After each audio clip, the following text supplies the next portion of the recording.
Hello friends, you are welcome to Anchor Network, where you get updates of things that you really need to know.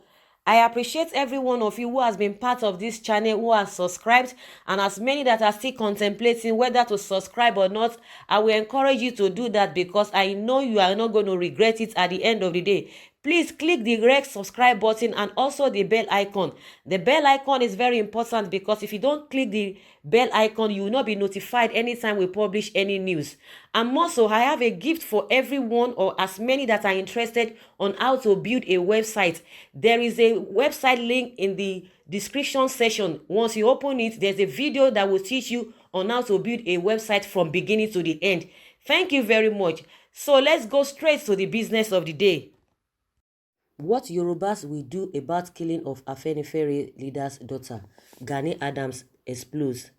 The Ààrẹ Ọ̀nà Kakanfò of Yoruba land, Iba Gani Adams, has warned that the region may go offensive over the killing of the Funke Olakunrin daughter of the leader of Afenifere, Paruben Fasoranti. Adams, who is the leader of Oduduwa People's Congress, OPC, described Olakunrin's killing by suspected herdsmen in Ondo State as one too many by Fulanis who are invading the southwest in their numbers and perpetrating atrocities. In a statement by his media assistant, Kehinde Aderemi, on Saturday, the Ààrẹ Ọ̀nà Kakanfò said the Yoruba race was not at a loss as to what to do to put a complete stop to the atrocities of the Fulani herdsmen. He said Yoruba people are not paper tigers and dogs who can only bark without biting, adding, "We only want the whole world to know that what has been done and been done to our people. They should be aware of the actions that preceded our reactions when it eventually comes. We are not bereft of ideas of how to stop this criminality on our land. It is just so that we would not be blamed when the reaction comes. We are like the proverbial goat that is being chased. When it gets to the wall, it will certainly react. We are at this stage now." Adams said the Yoruba race had met over a period of 3 weeks on the insecurity threat to the people, calling on governors of the southwest states to ensure the conclusion of the security summit process. He challenged all traditional rulers to take bold steps to stamp out killings by Fulani herdsmen in their domains, adding that there should be a process of identifying visitors or new settlers in every community.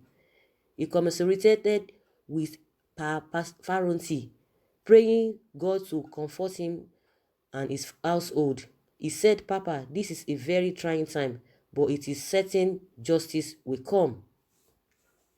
This is really pathetic and it's really disturbing. It's really, really disturbing. People are saying, and eyewitnesses have said, that the people that committed this crime or that perpetrated this evil, they are Fulani herdsmen because of what they have been experiencing over the time. They know the people that are doing this thing. They know the people that are involved in these atrocities. They have cases like that, killing people, and it's been confirmed. And the problem is that these people are not being arrested. Police themselves cannot even, get them arrested and bring them to book. I don't know what is happening, whether there is something that the police has been doing, or maybe they've been arresting them and before you know it, and they will be released, or they've not been able to capture this group that have been causing these problems. Of course, if really they know that they are Hausa Fulani or Fulani Esme, why is it that they have not been fished out? Why is it that they have not been arrested? Why is it that the police have not really, combed nook and crannies of all those bushes? Why is it so? But as it is now, the federal government is not even accepting that they are Fulani herdsmen that committed this crime. They believe they are just robbers, armed robbers. They just believe that they are just bandits, as they always name them.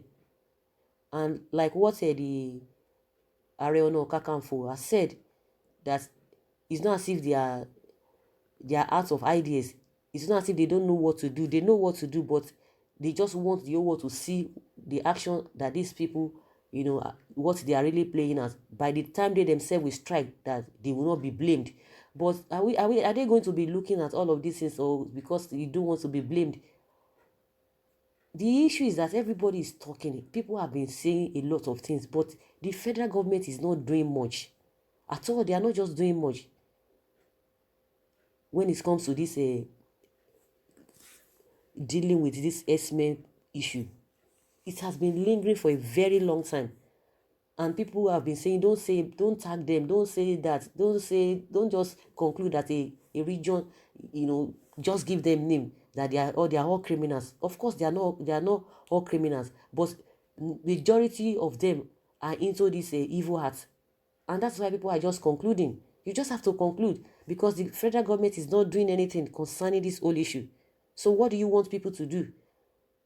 The ones that were arrested or that were captured, during Boko Haram, or the ones that are in Boko Haram, or they just come to say that okay, they've surrendered themselves, or when they are being captured, what we hear is that they will still recruit them back to the army. So how do you want the army to fight them effectively?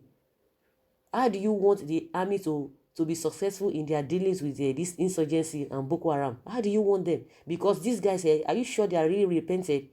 They've not really repented. Even if they have repented, it could be they're just, it could be a disguise just for them to come into the military so that they will be able to weaken the military the more. They could be informants. I don't know what this president is all about. I don't know what he's trying to do.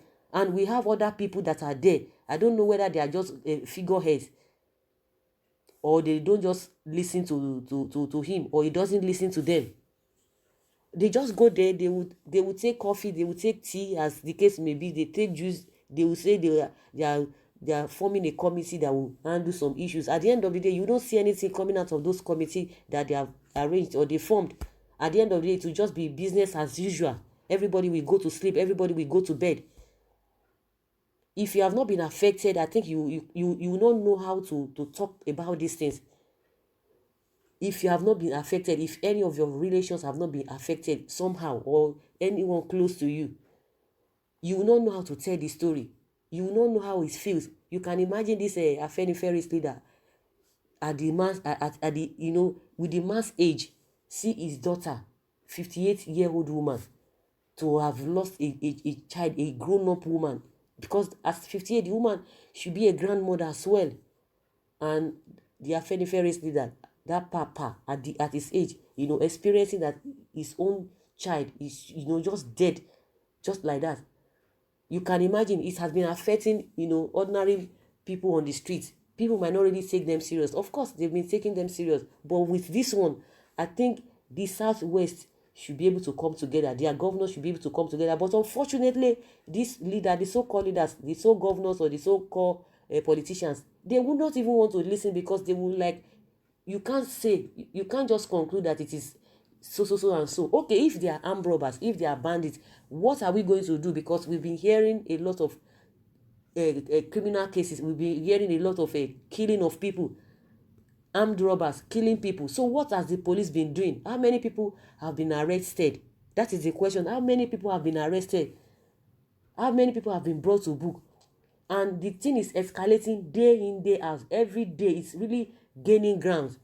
These people are not being curbed, because if the security agents have the necessary things to fight these people, or to get them arrested, I think the whole thing would have doused down, the tension would have come down. But it's escalating day by day. That means it's like the police or the security agencies, they are overwhelmed. They don't even know how to go about it. And that's why you see that these killers, or whatever the name they call them, they are strengthened all the time, every day. They are getting that boldness, because they know that they have backing somewhere. Because I know if police that we know, if really they want to do their job, honestly, they will do it, and they will fish out all those people. But why is it that they are just reluctant in taking actions? That is where we are having problem. Why is it that the police are reluctant? Doesn't mean they don't have the right equipment, or they don't have the right information. Now that thing has hit a notable person. I think maybe everybody will come together. People have been saying it, that these guys are the people involved in this a crime, killing people, involved in this kidnapping. But they will tell you, no, it is not so. I think other region will be laughing at them, that can you see, you people, the thing that we've been talking about, it has come to your doorstep. Then let us see how you are going to handle the situation. So guys, that is just my opinion concerning what Adams has said.